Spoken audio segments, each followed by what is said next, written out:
Today on Dungeon Crawl Classics, we're going to talk about modules.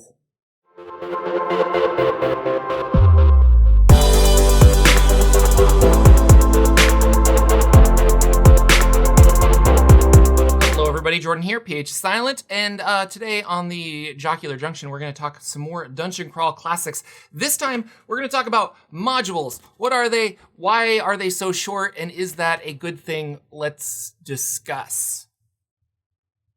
Like now, we can talk about it. So I own a myriad of modules for Dungeon Crawl Classics. They're fun to read. Not all of them are one-shots. Some of them take 2 or 3 sessions. And I've ran a few multiple times, which has been an interesting experience to basically play the same campaign, but with different characters and different people. And so different people make different choices, and it can be really interesting as a judge, a game master for Dungeon Crawl Classics. In print, though, I only actually own these 2.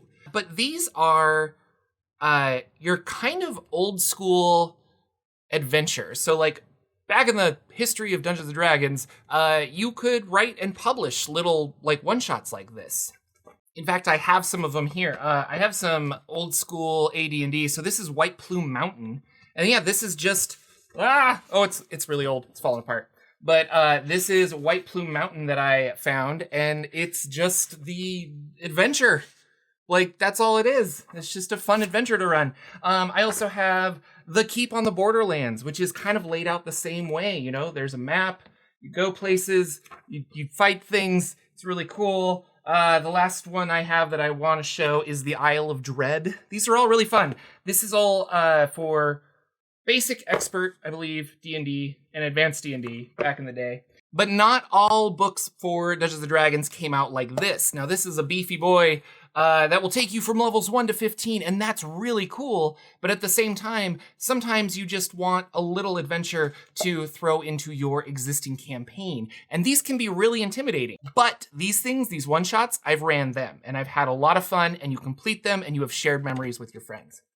So, like I said, I have the Queen of Elfland Sun. The only other one that I have in print is Shadow of the Beakman, and this was a DCC Day exclusive that came out last year. I haven't ran either of these, though, but I will talk about the ones that I have ran. So the modules that I really want to talk about are the one that watches from below, Frozen in Time, and then, sadly, these other ones I have loaned out to friends. And the 0-level funnels that I've ran is Hole in the Sky, which I really recommend, lots of fun, and Sailors on the Starless Sea, which is like a Dungeon Crawl Classics staple to, it's a rite of passage, that module. So we're going to jump over to some PDFs so it's a little easier for you guys to see, and let's talk about them. All right, ladies and gentlemen, here we are with the Dungeon Crawl Classics, The One Who Watches from Below, a level 1 adventure by Job Bittman. Now, this is all eye-themed, and it's really fun. There's a lot of creative choices and super deadly traps and things like that. I had a lot of fun with this, and I've had so much fun with this that I've ran it twice for 2 separate groups of people, and both of them have had a lot of fun, and it was always interesting which decisions they made. This was a good one. So right away, we're gonna flash spoilers here. So if you were specifically, I'm gonna talk about this one, Frozen in Time, and Hole in the Sky.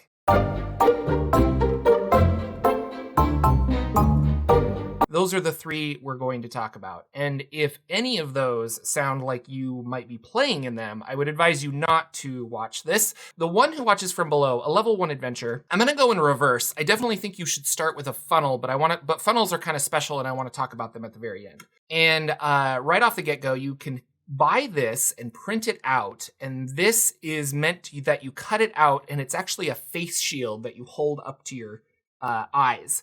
And we'll get to that in a little bit. So with this adventure, we're going to jump to the very back of the book. And the back of the book has the map. Area 1-1, Cave of Secrets. And it says, after several days of hard travel, you finally reach the area indicated on the map. Your pulse quickens as you spot the cave. Near the openings, a simple weathered sign beats in the wind, and it reads, Enter. There are multiple paths that your players can take, which means that this adventure could span 1 to 4 sessions, depending on how exploratory your party gets. But what I love is that they don't make the maps for the players. And I really enjoy this because all of these adventures are written with the game master in mind. They want it to be fun, interesting, beautiful art, all of this really cool like metal stuff. And that's so that you are in the right mindset when you're playing this. Lots of fun. There is a curse within this place.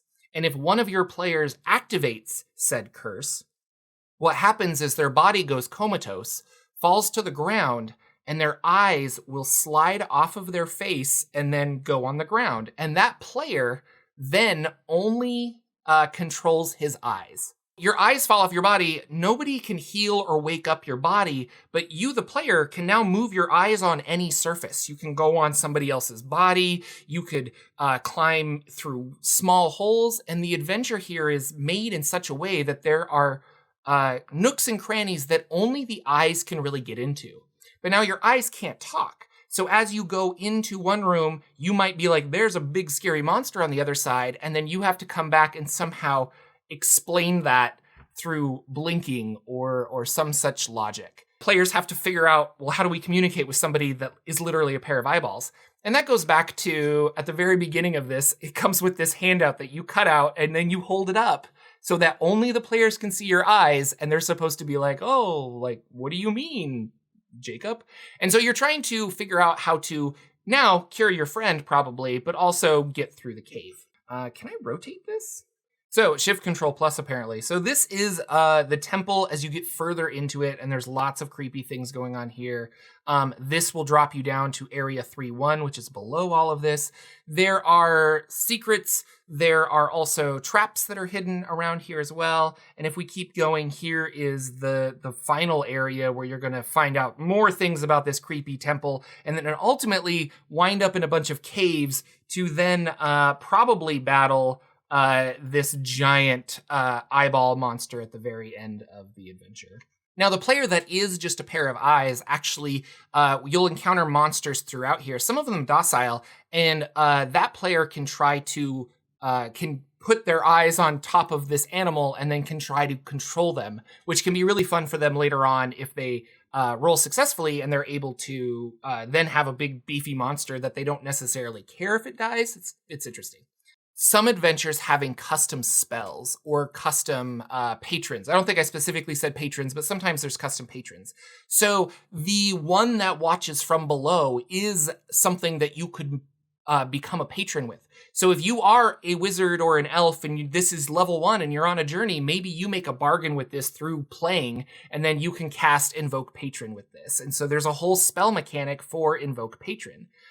There's Patron Taint. There are specific patron spells. So you learn Remote Seeing, you could learn Dark Form, or you could learn Book of the Dead.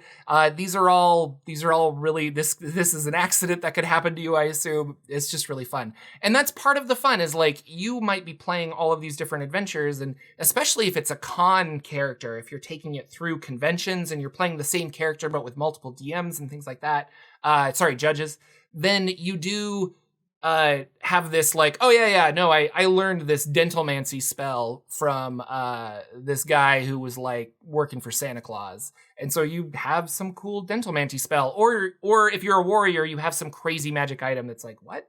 And I like that. It makes it unique. The next module we're going to talk about is another level 1 adventure called Frozen in Time. And this is a really good one-shot, or at least I ran this in a single night. I think it was about 3.5 hours of playing. I had pre-generated characters. Everybody just showed up. They grabbed something, and then we started playing. This is fun because we have cavemen and robots. I just really like it. So here is this is the main map, and you're going to come, I almost pointed at the monitor where you can't see my hands. You come through these tubes, and ideally you're getting into these area 2 over here, and then you're probably going to descend deeper. This is basically the equivalent of a spaceship. Isn't that a fun piece of art? This is the equivalent of a spaceship in Neanderthal style territory. So you could play this one of two ways. Either your adventurers are misplaced here somehow. Perhaps they were hired by the local tribe to, figure out what's going on over there. Or you are those tribesmen that are, we're fed up with this and we're going to go explore. So you have a gigantic looking vessel that has all kinds of weird artifacts frozen in time, like in stasis, one of them being a giant T-Rex. Now, I will say the fun of this is you, as the judge, are encouraged to not explain things so that your players will understand, but explain it in such a way that the characters who have never seen a ray gun won't know what you're talking about. So you would say it's kind of like, well, I think your character has seen like bented sticks or like boomerangs. It's like that, but it's like an off red, and there are little circles around the end of it. And so they're just like, well, and if they try to play around with it, it could go off and they fire things. And it's fun to watch your players realize, oh, it's a ray gun. I gotcha. There's a really great part in this one where I was explaining this magic door that had all of these weird symbols all over it. And the more they played with it, they started laughing hysterically once they realized that it was a microwave. And those strange runes were just numbers they were not familiar with. There are some alien, like an ant person, and some other things that you can run into. There's a really scary robot. It's super fun. Oh, and a time pad. So, if you want your players to go forward or backwards in time, that's a part that could happen. All right, and here is our Dungeon Crawl Classics level 0 adventure, Hole in the Sky. I have ran this twice. I really, really like this one. I might like it more than Sailors on the Starless Sea, which I know is going to get me a lot of flack because people are obsessed with that module. But this is a level 0 adventure, and so if you have 4 players at the table, well, we'll make it simpler. If you have 3 players at the table, each one of those players is going to have 4 characters starting out. You have, as a player, 4 different characters. And now that's 12 characters at a table, or more if you have more players. And don't let that be intimidating, though.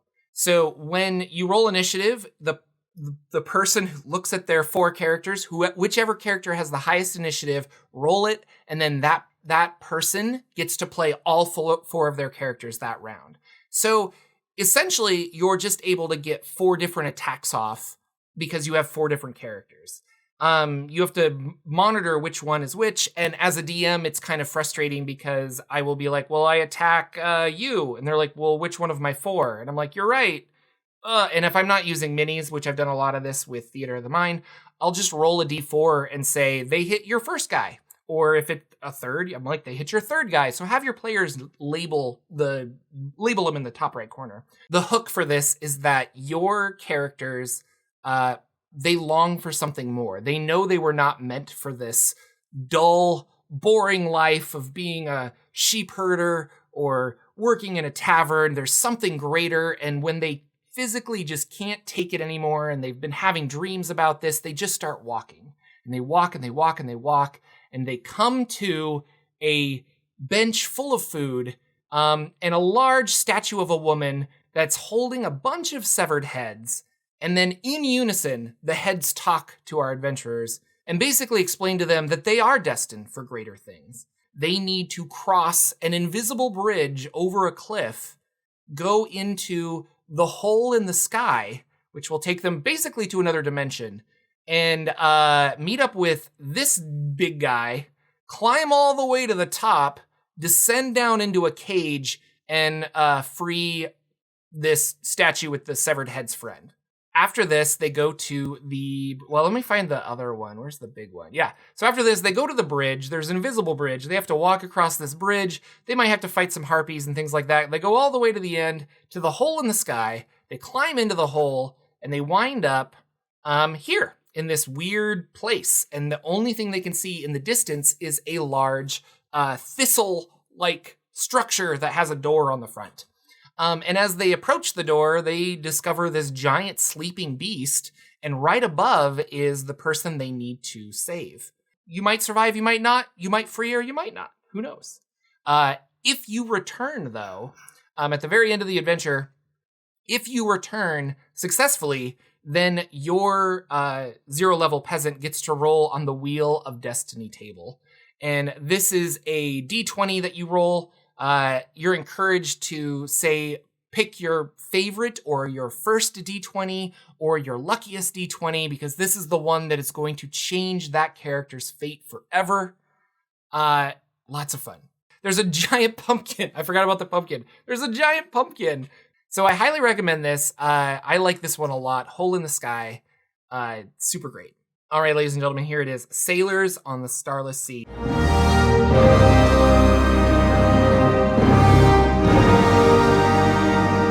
So a lot of people ask me, or have been asking me, hey, do you have any streamed games so that we can like see what it's like to run a funnel and what all this other stuff is going on? I just want to see gameplay. And to answer that, yes. But first, there's lots of cool podcasts out there that, well, I shouldn't say lots, but there's some podcasts out there that do Dungeon Crawl Classics. There's some streams that do Dungeon Crawl Classics. If you Google it, I think you can find it. Specifically on YouTube, my friend Lex from Dank Dungeons ran me and some other fine people, specifically like Ted from Nerd Immersion, and we played Sailors on the Starless Sea. So this module was the module that started my love of Dungeon Crawl Classics. And it's a very famous module, as it is one of the earliest modules with Dungeon Crawl Classics when it first came out, to the point where people love this module so much that there has been, let's play it as a level 0, let's play it as a level 1, let's play it as a level 2 maybe, let's play it in reverse. So you're actually starting at the end and going to the beginning. They just love it. And it is solid. It is way fun. I think just the fact that I was able to, well, I like being a judge. I like running games. So Hole in the Sky has a special place in my heart because that's the first funnel that I ever ran. But I have ran this and I've had a lot of fun with it. It's quality. Very, very good.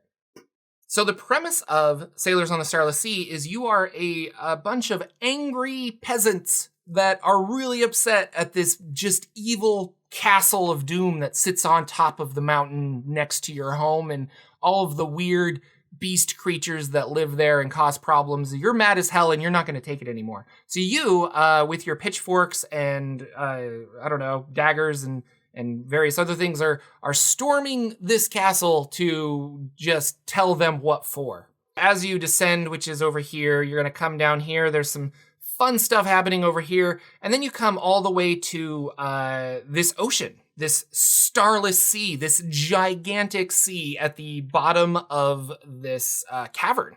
I won't go into a whole bunch of details because it is a rite of passage. This is a lot of fun. And I really encourage you, if you haven't played this, try to find somebody who loves Dungeon Crawl Classics to run it for you. Preferably somebody who has played it already. It's super, super solid fun. Big thumbs up. I love this module. So I'll put an affiliate link down below for all of these adventures at Drive-Thru RPG. If you purchase there, a little bit comes back my way. It helps out the channel. But also, I will say that if you do buy a physical copy from Amazon, or I don't even know if they're on Amazon, but you can definitely get them from Goodman Games Store. If you buy a physical copy, they come with a PDF code in here. And if you use that PDF code, you get a free PDF from Drive-Thru RPG. So Goodman Games is very awesome about making the game as accessible as possible. If you want to read it on a tablet, you can. Like a lot of these that I have here, I bought as PDFs and then I just printed them out. And now I have the physical copy that I want at the table, but I can also prep it on my computer, which I really enjoy. Ladies and gentlemen, that is my brief synopsis on modules. They're fun. You can complete them and create really awesome lasting memories with your friends. I am not dissing long-form adventures. I really do enjoy long-form adventures. I have ran many long-form games, but there is something to be said about sitting down, playing Dungeon Crawl Classics or D&D, and finishing said game in 2 to 3 weeks. And then someone else at your table says, well, I want to jump in and I want to run White Plume Mountain. And you're like, awesome, I will bring this character that I have and we will go through White Plume Mountain together. It just gives the Dungeon Master, the judge, a way to also play. And that can be fun. So go run games. I will see you guys in the next video.